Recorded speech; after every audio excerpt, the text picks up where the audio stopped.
Déco dans le présent pour mieux construire l'avenir. La chronique d'Interentreprise avec Francette Florimond. Bonjour, j'espère que vous allez bien.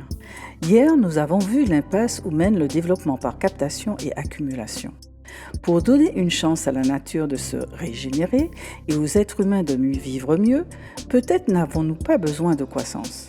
Une idée à creuser. De même, pour construire un autre demain, il faut faire différemment. Dans l'histoire, quand le capital s'est heurté à des limites de l'augmentation de ses profits, il l'a compensé par la colonisation, par des programmes d'ajustement structurel, par des guerres, par des lois restrictives sur les brevets, par des confiscations de terres, par des privatisations, par l'appropriation de biens communs comme l'eau, les semences, etc. Quelle sera la stratégie du capital si les contraintes imposées pour éviter le réchauffement climatique ne lui permettent pas d'atteindre ces 3% de croissance mondiale ? Comme nous l'avons déjà vu dans l'histoire, deviendra-t-il assoiffé de profit, faisant tout pour mettre le grappin sur les richesses existantes ?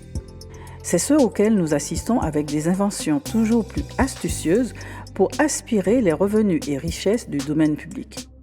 Le scandale McKinsey et plus largement des cabinets conseils payés à prix d'or durant le quinquennat du président sortant est de cette veine, tout comme les privatisations de biens communs comme l'eau, les autoroutes, etc. Elles permettent de prendre aux pauvres pour donner aux riches. L'imagination étant sans limite, on peut imaginer que des gains de croissance pourront aussi être trouvés dans la privatisation de la connaissance, de la culture, des espaces verts, du travail de parents, des contacts physiques, des mots, de l'air, etc. Il faudra alors travailler dur pour obtenir un salaire suffisant pour accéder à des biens dont nous disposions jusqu'alors de manière gratuite. Cela relève du cauchemar selon vous ? Regardez les prémices de ces tendances déjà à l'œuvre dans ces activités. Si l'autre continue à être regardé comme une personne à duper, à dépouiller, ce cauchemar deviendra réalité. À demain, prenez soin de vous. Déco dans le présent pour mieux construire l'avenir. La chronique d'Interentreprise avec Francette Florimond.